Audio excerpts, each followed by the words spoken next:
Yeah, man. Full disclosure, I'll probably get emotional on this subject. I wouldn't be who I am today in business and in life without a coach for 100, hands down, man. I wouldn't be here.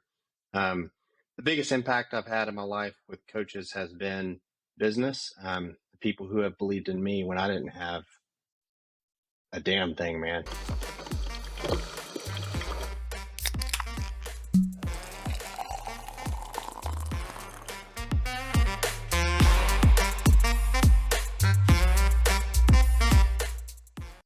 Hey Garrett, thanks for joining Hey, me what's up, today, brother? man.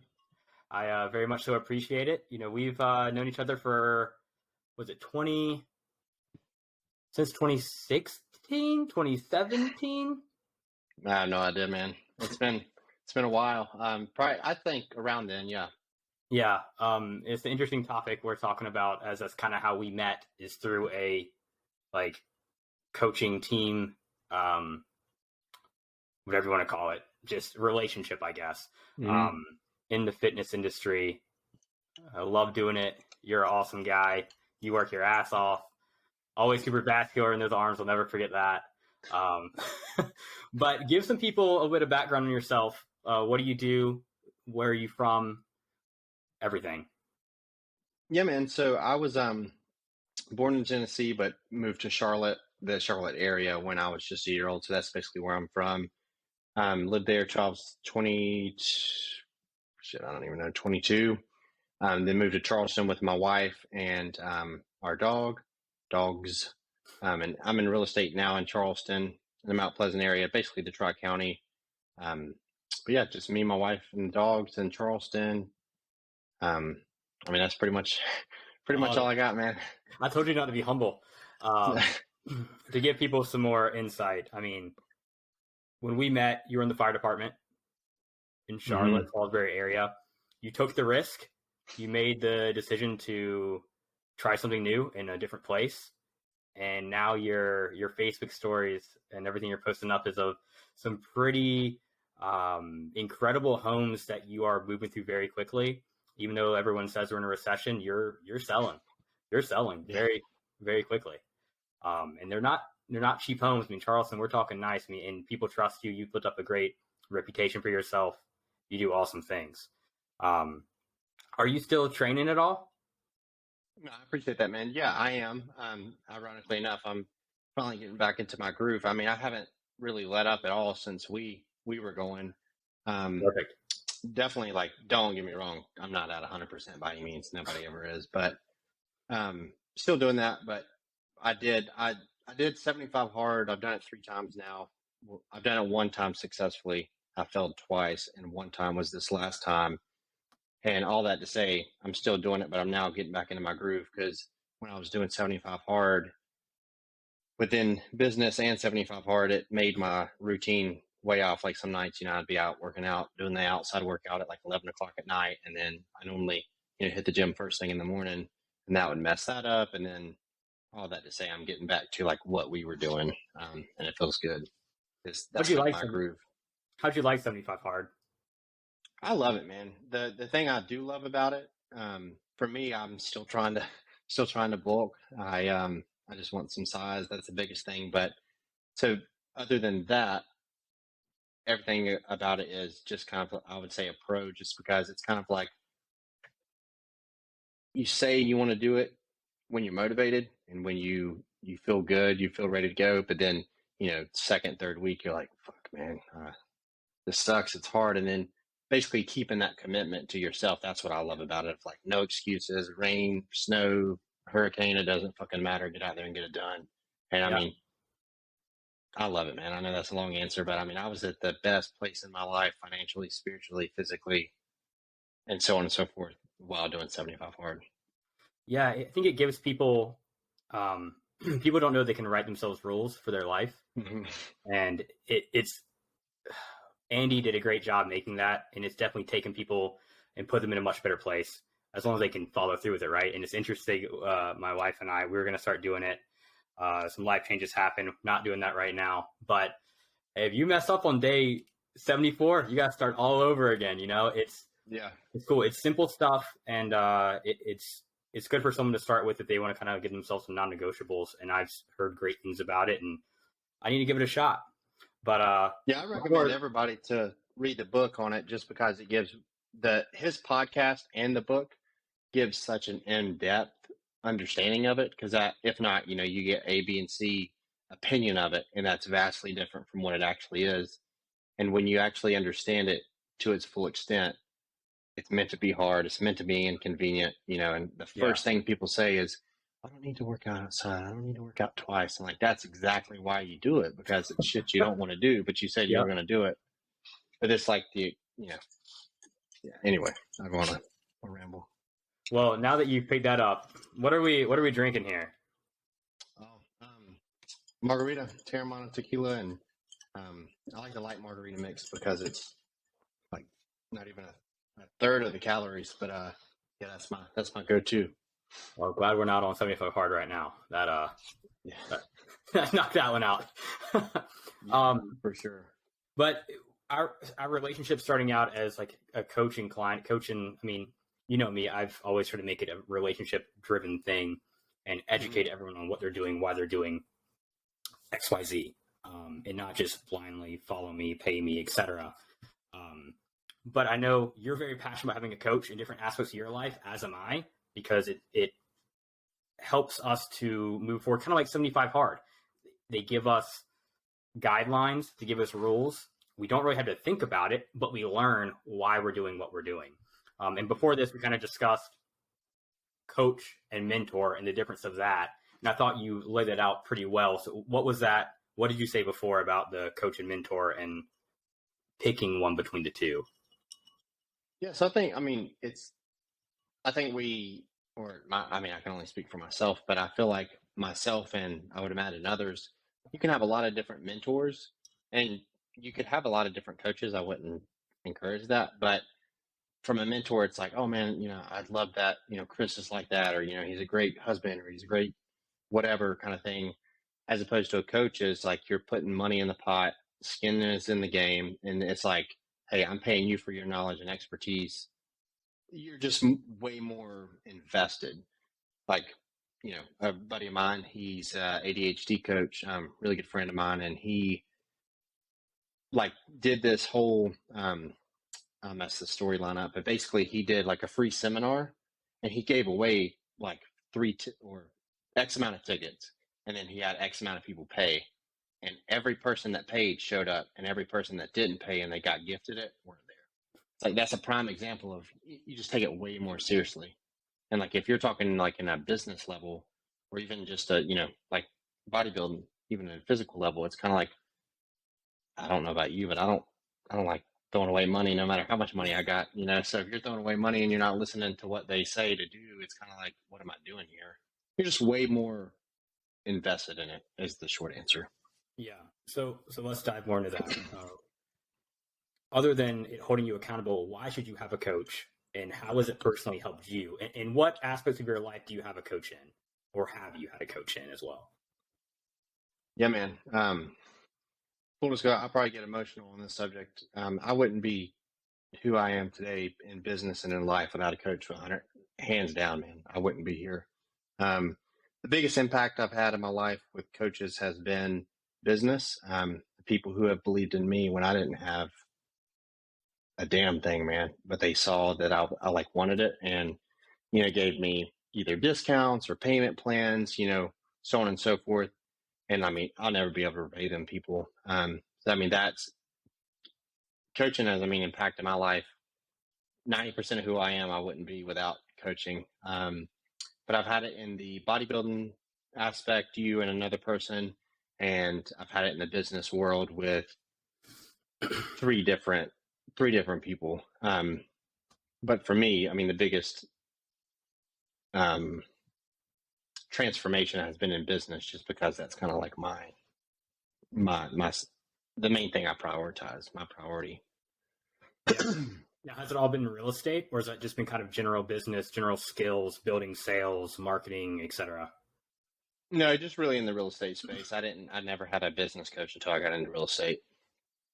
Okay. So in terms of what they're helping you do in real estate. Is it taking you from A to Z in it, or is it like, break that down for me? What does that look like? Without, I mean, you don't have to share all the secrets, but what does that look like for you in that relationship with that coach? Yeah. So I would say, like, I don't know what the book's called, but like Coaching 101 for Dummies or whatever. But you've got, like my coach, he's been in the business for 10 years and he's learned through all of his mistakes. So I can pay him for his knowledge, for his expertise, and speed up my failures and progression and successes 10 years in advance. Yeah. If I'm good with paying that fee, which it's beyond worth it. You know what I'm saying? So that's really the biggest thing I would say with coaching, just because you've got somebody who has already failed forward. They've messed up. They've said the wrong thing. They've lost the big client, and not, outside of sales, you just learn what's going to take you 5, 10, 20 years to learn.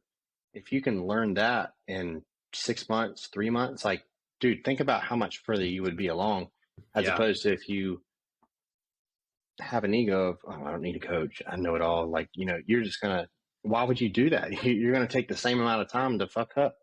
And you know what I'm saying? Like, you could be 20 years ahead of your time.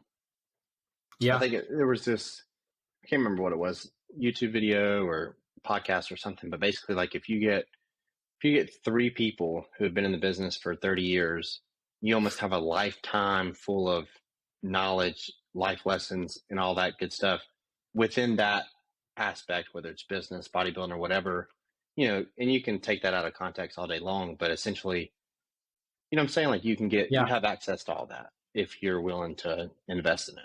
And everyone's had different experiences and it stacks up.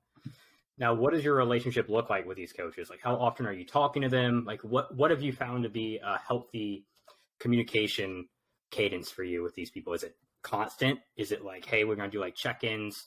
I know, like, when we had like the set check-ins, and we also talked, throughout the week about different things. And I mean, we're friends, so we could just chat as well. But right. What has worked best for you? Probably what I have access. I mean, not probably, more beyond what I have right now. But I think part of that, and I'll, kind of go on a rabbit trail here, but to say, you got to keep, if you have 1 or 2 bad hires and a coach, keep going until you find the right one. Because when you find the right one for who you need and what you need, I mean, it's life changing. Like, no disrespect to the coach before my coach now, no names or anything like that need to be necessary. Love the guy to death. He just didn't give me the coaching style I need. Like, personally, I am the man, these are your numbers or your sales, like, great job, but this fucking sucks. You can do way better than this, Sorry, I don't know if I'm supposed to cuss on here, You're but good. You're good. But I'm saying, of like, that's how I'm motivated, as opposed to some people are motivated as in, more of a pat on the back type of thing. But that's one thing I would say, is find a coach who gives you the kind of coaching you need, the kind of coaching structure. What works well for me, back to your original question, was right now we check in every 2 weeks, and basically I come with a set of questions, and then basically half the conversation is, what are you struggling with? What do you need help with? And then the second half is obviously, him pouring back into me of like, okay, well, we've addressed these immediate issues, X, Y, and Z, like, this is what you should do next, kind of thing. Yeah. Now, you said one thing you look for in a coach, but what are all the things that you look for when you're trying to find a coach? So for me, I would say, like, people aren't going to like this answer, but more than likely, like, just trial and error. That was my experience. So, like, for me, I'm trying to think of how to put this out there in a good explanation.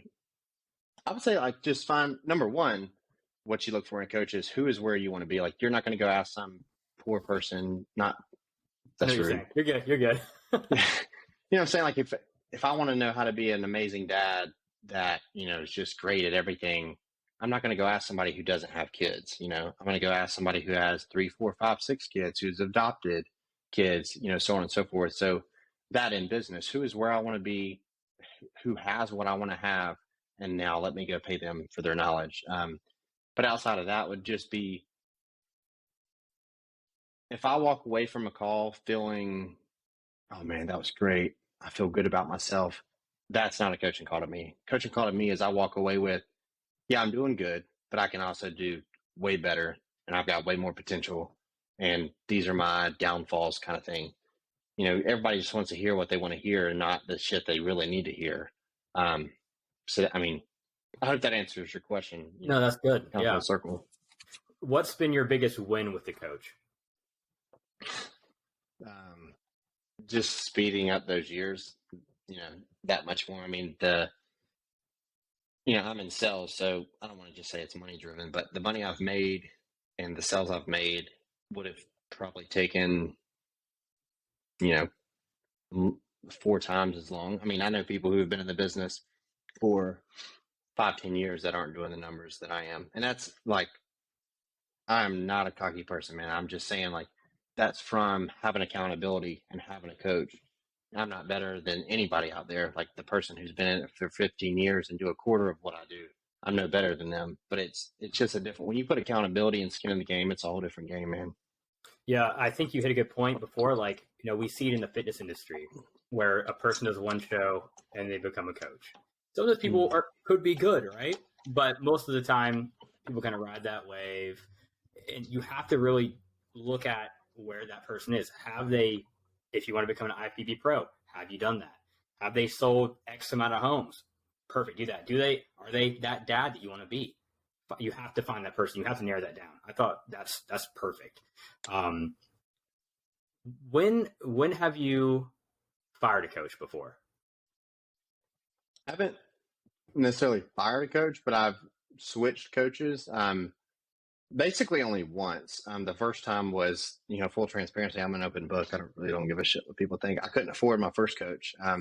And I'm proud to say that just because he respected his time. He respected his cost. But then he basically passed me off to a good friend.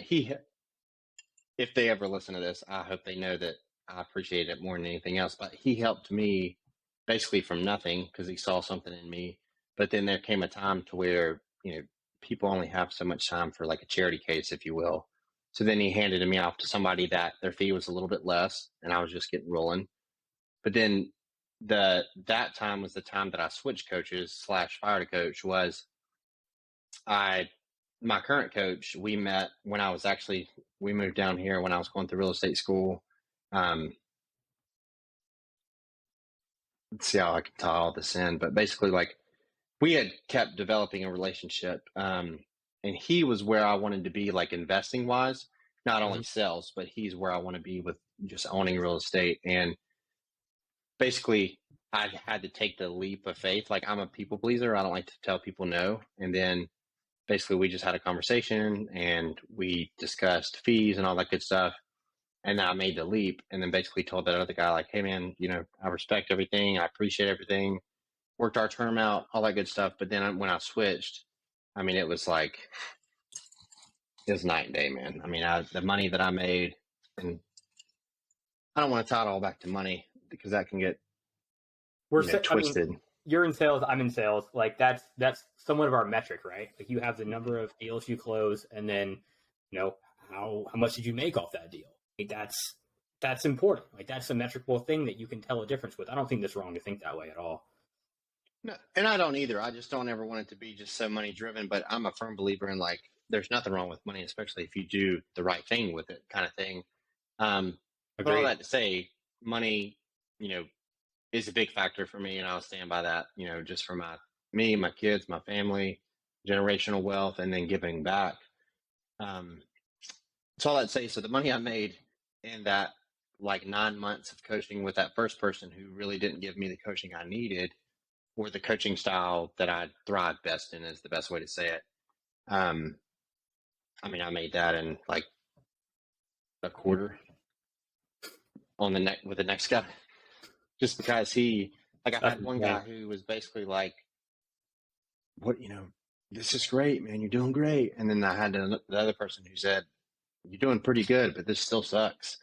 Like that's the kind of coaching style I need, is kind of like, you're doing good, but you also suck ass. So like, let's speed it up because I Well, want to like reach my potential. I think more often than not, I mean, it depends on the area of this coach that you have. Like if you have a business coach, and especially if you're in sales, you kind of need that. Like you can do better because sales, you don't just hit a place and coast. It always it keeps growing. I see that with my job and the people that I manage too. Like it's easy to be like, hey, you had a great deal week. You know, you've gotten some good applicants in. This is awesome. We'll keep this moving. But at the same time, like, is this enough? It should never be enough. I mean, that's the true grit and the drive of sales, I think. And it's good to have someone that can push that on you and be real with you about it. I'm trying to be that way more as a manager myself. And it's weird. It's difficult. But there's a lot of tie-ins from, like, me learning as a physique coach and now years later in management in a sales organization. But I think there's something to be said about someone kicking it to you the real deal. Like there's nothing replaces that because if you just keep thinking you're doing fine, well, maybe you're not doing fine. You know, maybe you don't really have potential. Like what you just said in a quarter, you did what you did what'd you say, the whole last year? Yeah, it was like 9 months full time as opposed to 3 months. But yeah, I mean, just to that point, like I think, not to flip the script on some cliche shit, but like that's true love, right? Of like people, like in marriage, I mean, people don't, it's not just like, oh, the butterflies. And I mean, it's like, no, you suck ass, but I still love you kind of thing of like the tough love in business. Like that's the thing. It's not like you're not good enough and it's not like you should be in a negative state of mind, but it's also like, okay, well, my potential is this. Like I always say, I want to be the dumbest and poorest person in the room. Like that's the people I want to be around. I don't want to be around people who are like, oh man, you have this and you have that and you made X and you're doing this and you're doing that. Like, cause that's just like, it's bringing you down. And I mean, I can only speak for myself. Like, I'm not trying to like put that on other people, but I don't want to be that person in the room. Well, I mean, I feel like most people that have reached a very successful level, they say that, right? You remember the clothing brand Flag Nor Fail? It's a fitness line, and the guy who owns it, Rob Bailey. I told this in the last episode too, but he's very much so like if you're not putting yourself in that uncomfortable situation of trying to be around people that are so much better than you, they could be 10 times better than you or 2 times better than you. Doesn't matter, but you have to see like what's achievable. You have to be around people to learn more. Like this coaching thing, I still have a physique coach. Really more just like take the thought. I don't need the stress of like trying to figure out my program for training or nutrition. Now I want to hopefully get somewhat of a business coach at some point too, because I would love to just push that next level in everything I do. And I feel like I just need that extra kick in the ass to get moving, right? Now there's a podcast that I'll kind of like try to shout out right now of like, it was one of Ed Milet's, but he was interviewing Tony Robbins, which, I mean, if you don't know Tony Robbins, I mean, anyway, like huge business coach, but he goes through like the data of it, but basically the science behind humans, and like everybody's got a sexual drive and they've got a drive to be better, become more. And I don't remember all the details, but I'll try to find it and maybe you can put it in the comments or something. But sure, he basically did this study to where, long story short, this group of people who were clinically depressed, and like that can be twisted as well. But I probably shouldn't have said it like that. You're good, buddy. You're good. But basically, like, I know what you're saying. I think most people see what I'm saying. Like, basically, self-diagnosed is what I'm trying to get to. Because I mean, I'll be the first to say it. Someone very super close to me went through depression, anxiety, and I will never understand what I went through while walking with that was completely different from the outside looking in. So let me acknowledge that first. But 2 is the happiness and what's the word?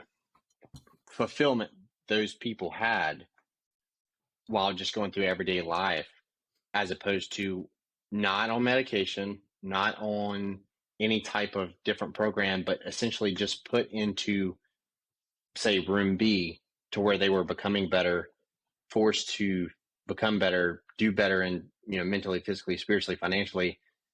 It took their problems away, is what I'm getting to. Like, the end solution was when they put themselves in a place of growth, everything else went away. And like, that's like growth and sexual desire, that was the whole point of the podcast. If he was explaining how those two fuels bring us to that higher self. Like, I'm doing a terrible job explaining it, but you get what I'm saying? I understand what you're saying. I think it's good. I think you're doing a fine job. You sound just like Tony Robbins right now. Yeah, no, far from it. But essentially, like, we all desire growth. Like, nobody wants to get uncomfortable, but when you get uncomfortable, like, that's your best self. Like, yeah, that's right back to 75 hard. Exactly. Nobody wants to work outside. Like, when you're uncomfortable, you're growing. Yeah. I mean, no one wants to read 10 pages in a book. No one wants to do that every day. Well, do it, and I guarantee you that you'll learn something, because you're literally reading and learning right there. Yeah. There's so many good things to pull from 75 hard. I think the discipline that you build of getting uncomfortable, and you just learned that in the last podcast, I talked to a guy named Josh Vogel, who's awesome. And we just talked about how getting uncomfortable will put you so much further ahead, because if you can do that early in the day, the rest of your day is super easy, because you've already conquered something uncomfortable. I mean, I see you up at 4. I see your stories. I wake up at like 5:30, and I see your story. You're up before me, like running. I'm like, what the hell, dude? Like, I'm almost like competing with you from your story, man. I'm like, damn, dude. Garrett's always one step ahead of me. Has no idea that I'm competing against him right now. I got to bed super early though. That's the disclosure right there. But what time do you go to bed? Man, we go to bed at like 8:30. We get in the bed at 8:30, but we go to bed probably by 9. But we both just love getting up early. Yeah, me going to bed at 8 o'clock just sounds ridiculous. I don't know, or getting in bed at 8 o'clock. I don't know. But more power to you. That's awesome. I need to start doing that. What time do you wake up? 4? 3:30. Okay. All right. Yeah. So it's even worse than the stories showed me. Okay. Yeah, I try to do 30 minutes with no phone in the morning. Definitely like 80% there. But man, that 30 minutes before, or an hour to 30 minutes prior to bed, 30 minutes before, changed the world, especially being in business of entrepreneurship. Of, you get up, you check your email, and it's like, oh shit, okay, that deal, that didn't appraise. Oh shit, well, and next thing you know, it's 9:30, and you're trying to, you're like a little hamster on a wheel. You never put you first, and now you're just trying to catch up all day. Yep, I've tried doing that myself too. I'm trying to do like 45 minutes of no phone when I wake up in the morning. Trying to read before bed, it puts me right to sleep. Those 10 pages, I have taken that and put that in my life still. But yeah, it's so interesting. So out of curiosity, what does your morning routine look like? So I get up, I'll eat before the gym. That's one of the biggest reasons I get up that early, just because like an hour to 45 minutes of food digestion, because I like to get in the gym as soon as they open at 5. So get up at, say, 3:30, take a rinse off shower just to wake up. I try to do a cold shower. 9 out of 10 times I chicken out. That I got to grow in that. A cool cold shower. Yeah.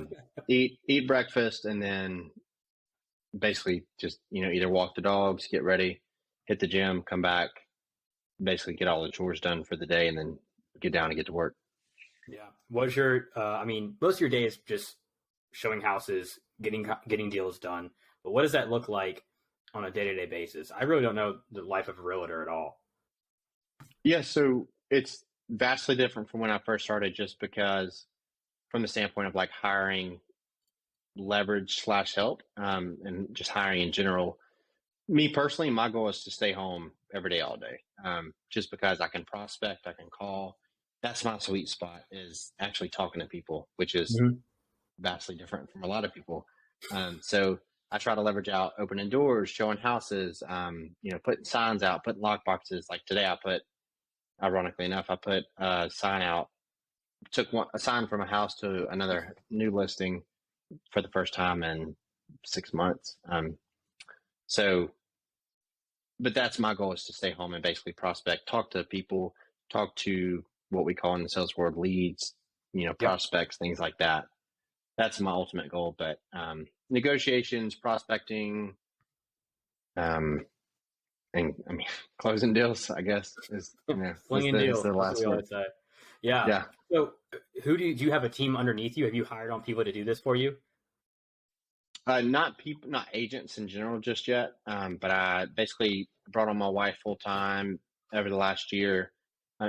We knew it wasn't a long term fit, just because it was kind of like oh shit, I'm super busy. I can't keep up. I need help. She was at basically a crossroads with her position at that time of, you know, not fulfilling, not a good fit.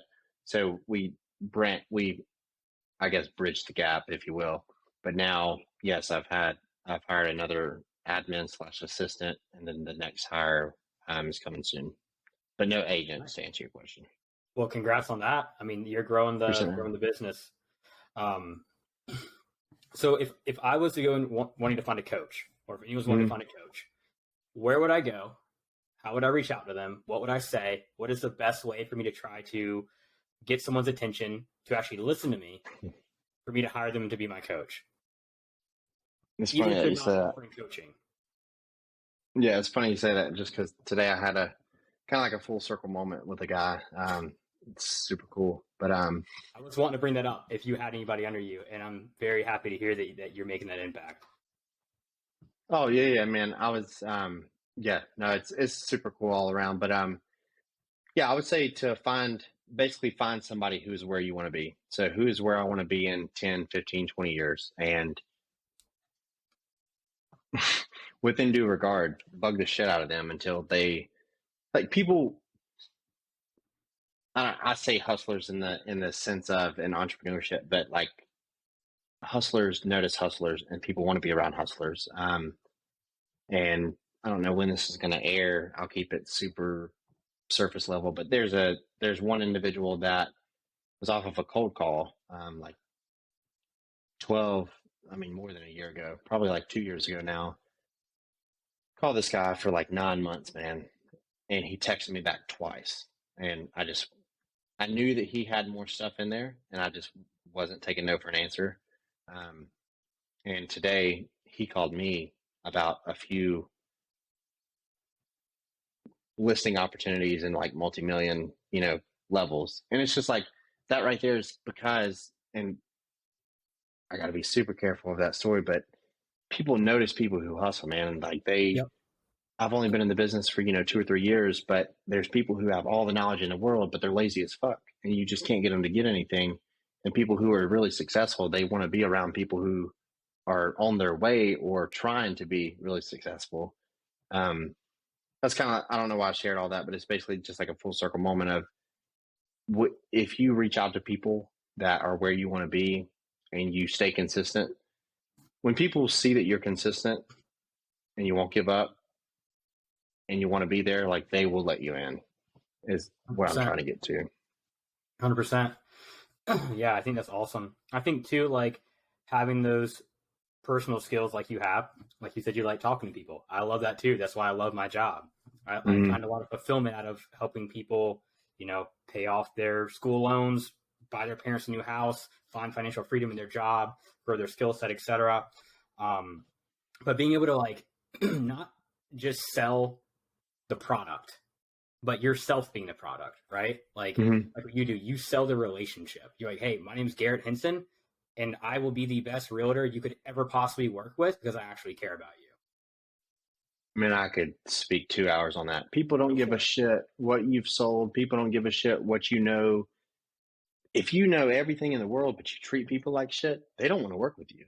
Nope. As opposed, on the opposite end of the spectrum, not that, like, not saying if you don't know anything at all, you know what I'm saying? Like, don't take it out of context, but you can be just beginning.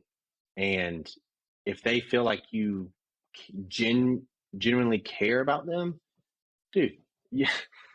Oh man, It's a game I changer. can talk on that all day Well, go long. for it. Hit me with some stuff because I mean, there's so many parallels between, I mean, sales in general, but we're not selling cars here, right? Like And cars are more so transactional. Houses can be transactional. I sell jobs, and I have to get someone a new job every like 13 weeks. So when you can build that relationship and you take someone's life into your hands, and they know that you care about them, they will be with you forever. And I love that because I have people I love working with, and I wake up happy going to work every day. Same thing with you. I bet you get a ton of referrals, don't you? Not just yet. Not yet. They're It'll starting come. to come, but I also haven't really poured into that side of the business of really like networking with people around. Like I've built my business off of cold calling and just basically cold prospecting. You do the stuff no one wants to do. That's how I built mine. Getting Mm-hmm. uncomfortable, calling those people, getting your teeth kicked in. And there's something that my boss said. It took me 6 months to get hired, and I remember like telling you when I got this job actually, because that's when I tried to transition life a little bit. But resilience and persistence, the two traits to have to be successful in anything. If you can have that, you will make it, no matter what. You will learn.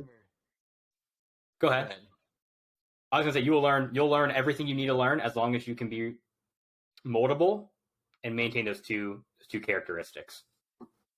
Yeah. If you're coachable and you are resilient, the world is yours, man. Literally, like that simple. I mean, you can make as much money as you would ever imagine. You can buy as much real estate as you could ever imagine if you're coachable. A lot of people just think that or don't want the uncomfortable shit. Just like we were talking about earlier, like people don't want to be uncomfortable and told they're wrong or they're doing it wrong, things like that. But anyway, back to your point. The only story I can really think of immediately of people go off of how you make them feel or portray that you would really care for them. I've done really well. God's been super super good to us in our business, and I had somebody reach out a couple, I mean, maybe like 3 months ago, and they were like, "Hey man, can you share like what you're doing for a listing presentation, whatever." And I was like, "Dude, I don't even have one." No shit, no shit. Like, and I do not encourage that by any means, but I did X amount of business and X amount of years in the business of what, some people don't see for a little while without a listing presentation. Cause like people buy you. Like the biggest listing appointment I've ever been on my life was like 6 million. We didn't even sit down. We didn't look at a fucking presentation. We didn't look at comps. Like we just were personable, and people buy that all day long, man. Like people think they got to have the perfect marketing plan and the perfect logo and the perfect. That's how I did so shitty in my first year because I was so worried about the wrong stuff. If Yeah. I was just worried about talking to people and making people feel good, I could have made way more money way more sooner. Yeah. But yeah, I mean, long story short, people buy you, man. They don't, not that they want to be oblivious. Like you're not going to hire, somebody who's not fit for the job. But if you've got candidate A who knows everything in the world, but they don't give a shit about you and they treat you terribly, and you've got candidate B who knows a little bit, they're learning, but they treat you really well and they really care about you, they're going to go with B every single day. So, what is this listing presentation you're talking about? Because I'm very ignorant towards that, and I'm sure a lot of people are too. Basically, like if I go on a listing appointment, so like say I'm cold calling and I call Chris and you're a homeowner at 123 Main Street, I'm like, hey Chris, have you considered selling your home? And say you are either upsizing or you're downsizing or you're just ready, you got a new job, you're ready to go. And you're like, yeah, actually, man, I just got a new job. I'm ready to move to, across states. I set an appointment to come out and talk to you about listing your home and how I could help. And basically, a lot of people have a listing presentation of, hey, this is how we would market your home. This is the comps in the area. This is how we would do it differently than Realtor B over here, But that's basically the presentation. So, what do? You just have you just talk to them on the phone and say, hey, here's what's going to happen, and then we just roll with it? I just talk to people, man. I Like, love it. I love it. man, I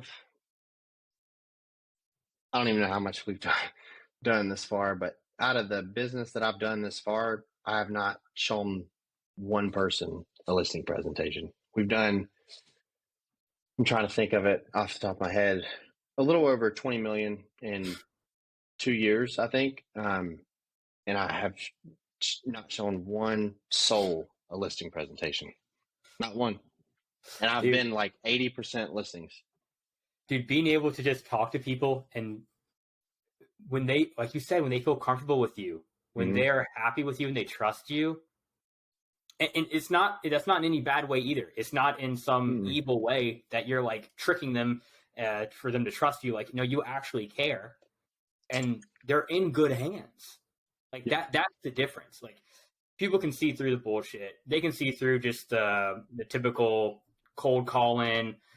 I hate the typical cold calls, the robotic shit. Like I tried so much to just make people just be personable. Like just And care about the people, man. That's all it is. That's all sales is. That's really all it is. in the real estate world, cold calling, people like some clients I speak to, people who become clients, they will tell stories of people calling them. And basically, when they say, no, I don't want to sell, or no, I'm not interested, these people hang up on them. Who in the fuck thinks that they're going to get business by hanging up on somebody? I literally cannot comprehend it. No, it doesn't make any sense. Dude, I called a for sale owner the other day, which for people not in real estate, like people who try to sell their home by themselves, and that's like people raising their hands that they want to sell, right? And so we, a lot of people call them immediately, like she was defense, like literally cussed me out. It was like, what the you want? Do you have a buyer? Then leave me alone, blah, blah, blah. And I just listened. I didn't say anything. And I was like, okay, well, I totally understand. You're frustrated. I know you got a lot of people calling you. She talked to me for 45 minutes. 45 minutes. Dude, that's all you got to do, man. Is just listen. I see that a lot too, and it shows that you care, right? You care about the person, but you also care about yourself enough to be like, I can probably help this person, but helping this person help myself. Dude, cold calling in my industry, in the travel nurse recruiting world, you get hung up on a lot, cussed out. I mean, dude, these nurses are getting hit up like probably 10 to 12 times a day by recruiters. You call somebody and you're like, hey, Garrett, how you doing? And they're like, who the F are you? I'm like, oh, it's Chris with Total Med. They're like, I've got a job. I'm like, sweet, where are you working? Yeah. Like, oh, do you like it? Like, I actually want to know. Like, Yeah. so if I have someone ever go to this hospital, I know what to expect. Like, it doesn't have to be like, oh, I can't help you. Bye. Yeah. Like, yeah, They, Eric Thomas talks about, and I'm huge on Eric Thomas, man. His success story is, man, I love it. But basically, his phrase is, no turns me on. He's like, oh, you say no, I'll be back. Because it's like people want people around them who actually care about them. And if you can get through the defense mechanism of everybody else that has hung up on them, like I said, that girl talked to me for 45 minutes. I guarantee you she didn't talk to anybody else for that long. Maybe somebody got to 15, 20 minutes, 30 minutes. Nobody got to 45. Yeah. And it's just because everybody wants to be cared for. It's like the need for love and the need that I think it's, love, growth, and sexual drive is the biggest three drivers of anybody. People, I don't care what anybody says. Everybody wants to be accepted. Everybody wants to be loved. And if you can make people feel that way, like I said, man, we've done the business that we've done, and all glory to God and my coaches. Amen. Without any of the BS of, we'll market it this way and we'll market it that way and we'll do it this way. And it's like, man, get out of here with that bullshit. You just get caught up in the little things like you said that don't really matter. And it's so easy to do that because you get on YouTube, you get on a podcast, and someone's talking about like, hey, how to have the best thumbnails for your video, how to have the best marketing campaign, how to run the best ad. Just like if you actually just called somebody and tried to pitch something to them, you will learn more than any of these YouTube videos would ever teach you. Yeah. I mean, honestly, that's why I'm doing this right now too. I have no idea. Like, I had no idea what to tell you when you're like, hey man, this thing maybe use Google Chrome. Like, dude, I had no idea. I had to use Google Chrome. Didn't know it made you do that. Like, I got a new mic in today. I'm going to hook that up. No clue what I'm doing, but I love people. I care about people. Let's talk. Like, I love that. Thing that comes to mind is fail forward. Nobody wants to fail, man. Nobody. The first real estate deal I did, I lost the first one before I ever put anything under contract. I lost $22,200 $2,250, which to then it was like a fucking month's worth of salary. To me, now it's not so much, but Yeah. I could have let that stop me, right? I could have been like, oh man, this real estate thing, I can't do it. I'm gonna lose money. But I was like, fuck that. Like, okay, I'm gonna pay it. Let's go. And now I'm here. But all that to say, like exactly what you're saying, you're always gonna fail. And half the shit that I've done, I fell forward. I've learned the hard way. But that's like it's essential. Like there's no way around it. And that's why so many people stop before they get to successes because they don't want to fail and they don't want to accept that it's an essential part of the journey. Yeah. And when you start to welcome that shit and you're like, okay, well, let's just go. Man, I mean, it's night and day, man. And I can speak because I was that person who didn't want failure for God, me too, man. 22, 23 years of my life. And then once I Yep. finally welcomed it, I mean, it was night and day, man. Night and Once day. you get out of your own way and you realize you have to fail forward, you have to make the mistakes so you learn. But again, you gotta be coachable, you gotta be moldable. Then the world's yours. You've got it. You get rid of your ego, you drop that shit, game on. Yeah. Game on. And then persistent, resilient. Being those two things, man, it's a game changer. It gives me goosebumps, man. Like literally while we're talking about it. Because I mean, so many people, dude, myself included, I get emotional, man. Like everybody has so much potential, but they stop at, I don't want to fail. I don't want to look dumb. I don't want to be told I'm wrong. And it's like, dude, you have so much fucking potential. If you would just welcome that stuff and get past it and get through it, like who you want to be is up here, man, and you can do it. But you just have to welcome that other stuff that you don't want. And Yeah, part of it's like having sad. a little bit of fool's courage too. Like you gotta have some confidence that and understand that you're gonna fail. But when you fail, you have to pick yourself back up, and you will get better. You've got to understand that. It's so funny. There's so many parallels that you're saying right now that like I have these one-on-one meetings with all the recruiters under me on my team, and I'm just like, if you just don't be afraid of taking a hit.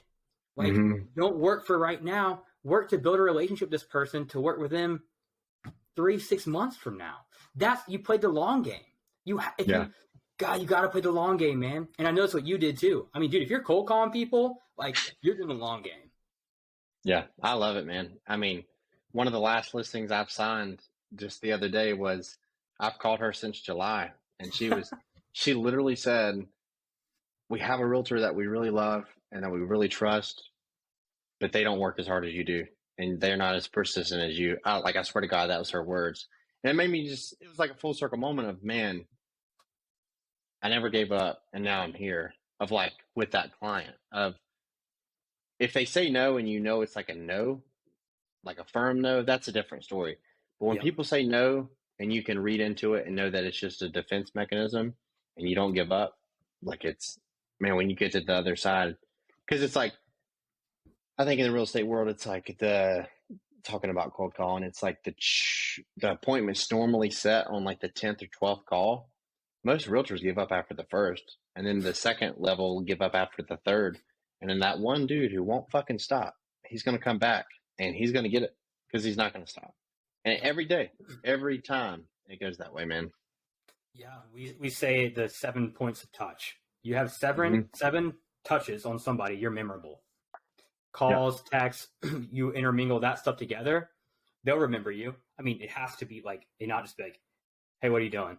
Like, it has to be something worthwhile, right? But when you get that message, hey, in our world, like, hey, this other company's offering $300 to $400 more bucks a week, but I know you'll take care of me.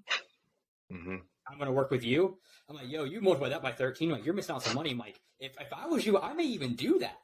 Like, please, like, go make your money. I'll be here. Jobs will be here. They're like, no, like, you've helped me so much. I want to stay with you. I trust you. If something happens to me and I got to get out of a situation or something goes wrong, you have my back. Dude, throw the money out the door, man. Like, that is the stuff that makes my heart tick. Like, that's the thing about sales, man, is people don't forget who was like, for all the people who experienced the failure and they feel like, like that lead that I just talked about, like that they signed and we're going live tonight or tomorrow that I've called since July, there was like 4 months that she never called me back. Yeah. Those people who are in that moment right now, within due regard, if you feel like there's a yes in there somewhere, your calls are not going unnoticed. Your voicemails are not going unnoticed. Your texts are not going unnoticed. Your emails are not going unnoticed. So when they're ready, they're going to know. It's like people think of two people when they think of a brand. You think of shoes, you think of coffee, you think of bodybuilding, you think of two people immediately. And if you can be in that top two, you're golden. And if you do that to enough people, it's done. Like it's that. If there's any advice I can give to anybody getting into real estate, it's a numbers game, man. You don't have to know. Don't twist it. You cannot know a fucking thing, but if you will do the numbers game every day of the week, you'll be so successful. Because most people give up. They don't want to hear no. They don't want to quit, or they want to quit. They don't want to, hear the no and get the failure. My first in the job, my cousin, who's my boss, said, I was like, dude, what are we doing? Like, how do I do this job? He's like, talk to nurses. I'm like, about what? He's like, ask them how they're doing. I'm like, are you serious? He's like, yeah, start texting. And that was before we had like any text blast system. I'm like, hand typing the names, hand typing everything. Like, and dude, I was so afraid of that failure, and it held me back for so long. And as soon as I dropped that, I just skyrocketed, man. I mean, it was like, oh, I get it. It's clicking. I'm actually moving forward. I'm getting awards for all this stuff. Like, this is insane. All just because I drop my ego and I care about people. But you didn't give up. And exactly. The first thing I thought of when you said that was, now that I've got money going, I've got like a triple line dollar that can call 100 people in an hour. I started with a fucking spreadsheet and hand dialing numbers, man. I would call like 10 people a day. I can call 100 in an hour now. Yep. And the only difference was I wasn't going to quit. And same thing for you. You were like, what do I say? I don't know what to do. Talk about what? But you didn't give up. And like, that's literally the separation between people who are successful and people who are not. It's like, you just don't give up. A lot of people think you got to have all this knowledge and you got to have a degree and people don't give a fuck about that, man. Dude, they just want to know that you care. I came from the fitness world and stocking milk at a grocery store. And I went into like helping people get jobs in the healthcare industry. You hit the nail on the head, bro. That is perfect. You will learn whatever you need to learn as you go through it. Yep. I have a question though. What would you say is, how do I want to word this? Because we kind of touched on it, but what is the hardest part of sales in the real estate world? Other than like the no's, the, hey, no, not selling right now. Hey, shut the F up, hanging up on you. Like the typical sales stuff. Like, what is particular to the real estate world that is so difficult? I think the hardest part, I precise my mouth. I'm so sorry. You're good. That happened to me earlier. The hardest part, and it's cool to be sitting here talking about this because I had a full circle moment literally at like lunchtime with that guy, is staying persistent when you know that there's a yes in there. It's just a no for right now, and to show up every fucking day when you don't feel like you're making progress. Like, that is the hardest part. When you can, and I do not take credit for saying it this way. Kevin Hart, I saw like a clip of him talking about it in a podcast. But basically, Kevin Hart was saying, if you can get up every day, the hardest part of getting up every day is if you show up and you feel like the day before that, you gave everything you had and you didn't make zero progression. That's the hardest thing you can do. But you still show up 120%. And then the next day you show up 120%. Then eventually you're going to realize that, okay, those calls that I made, I was talking to an agent today, man. I was like, and he, she, her, them, I'm not going to say all that, but they had said like, man, the market's so crazy. Like, this is wild, like everybody's kind of on the fence. And I'm like, dude, I've been busier than I've ever been in my life. And she was like, well, she, yeah, God damn. She, them, him, whatever. She was like, well, well, I'd love to know what you're doing. And I said, I showed up 7 months ago and I showed up every day. And that was like literally a full circle moment for me to learn for myself. Man, the success that I'm having today, I called this guy 12 months ago. He said, no, no, no, no, no. And I just kept showing up. And now I get this opportunity because I didn't give up. So, like, full circle answer to your question, what is the hardest part? Showing up every day when you don't feel like you're making any progress, but you know and you believe that eventually you're going to knock that wall down and it's going to be worth every freaking minute of the day. Dude, the parallels are just, I mean, it's just sales in general, but and we're seeing a hard time in the travel nurse market right now. Like 60% less volume of jobs in the last 2 months, almost 3 months. Yeah. Like, it's insane. And people are like, man, this market's so tough. Like, I'm not gonna say I'm an OG, but the COVID was so weird. COVID hit us hard, and I lost probably 90% of my book of business in the first month and a half of COVID. And then COVID like started really popping off. Hospitals were bringing people back. We won't even get into that. But like, I've been up and down so many times, and everything comes full circle. Markets always do that.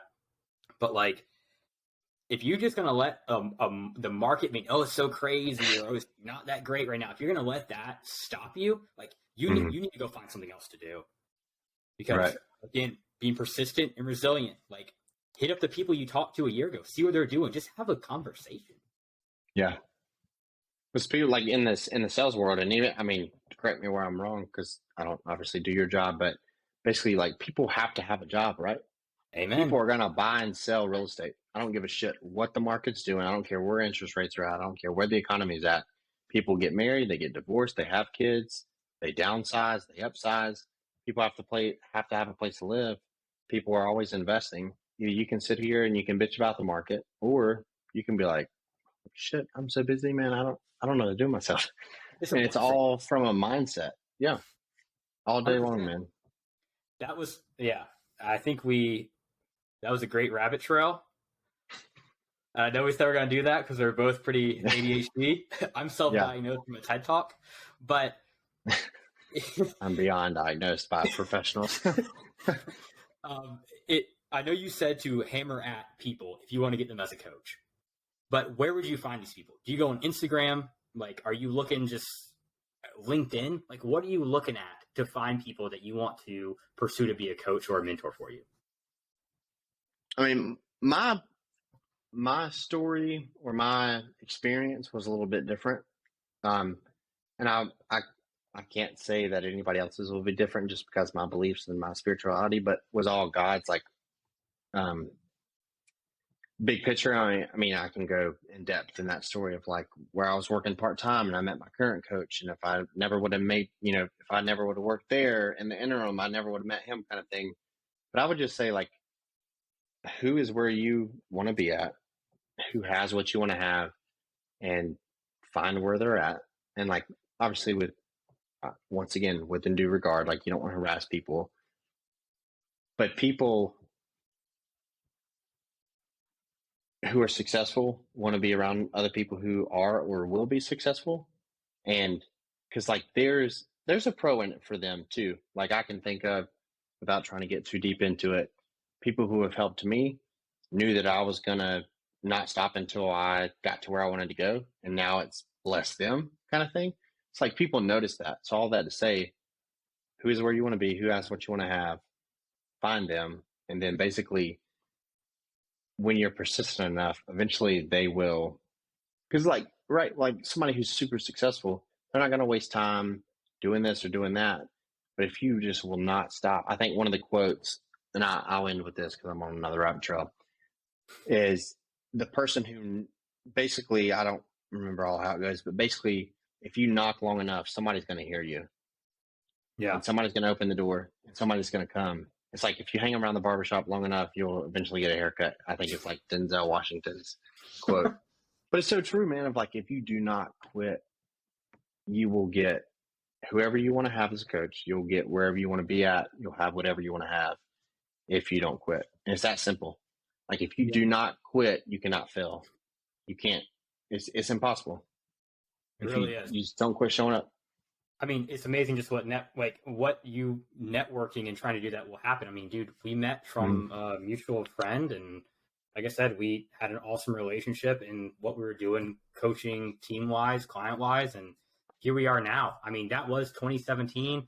It's 2023. Yeah. Kind of interesting date, but yeah, I mean, here we are. You know, who would have ever guessed that we'd be in the positions we are now? We both made the transition into our new careers around the same time. I mean, it was just unbelievable. I mean, it's cool to think back on it and look back. I mean, I remember when you were going from the grocery store to that, and like, and I don't know, we're going over time, but like, well, I'll end with that is like,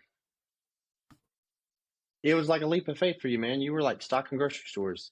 Yep. And you got into this to where you were like, what the fuck do I say to her? Like, what do I have a conversation about? But you were determined. And man, if you just keep fucking showing up, man, I'll say that till I die. It's changed my life, dude. Like, if you just do not quit, you can be people like your dream life. I want to be here. I want to do this. I want to be married to this person. I want to have this kind of car. If you are determined, you will get there. A lot of people are all talk. Oh, more than I ever expected. And social media makes it a million times worse. We got to have another one of these so we can talk more. I know you said you got some exciting things you're signing off. So I'll let us wrap it up here. And honestly, good choice from the Marg, man. Yesterday was National Margarita Day, by the way. We're a day behind. I didn't know. It's probably a good thing I didn't know. They're my weekends. Well, dude, thank you so much for coming on, man. How can people connect with you? How can people find you, talk to you? How can people hire you to be their coach? I mean, I would say, you can put my cell number in there, my email or whatever, but on Instagram, I'm probably most active on there. Okay. It's, I don't even know my username. I think it's, Garrett. It's my first name and last name, Garrett Henson. So 2 R's, 2 T's, Henson, Henson, then _ realtor. Perfect. It'll be in the description below and everything. Awesome. Yeah, sounds good, brother. Well, thanks for having me on, man. It's good to catch up with you. Yeah, definitely. We'll do it again soon.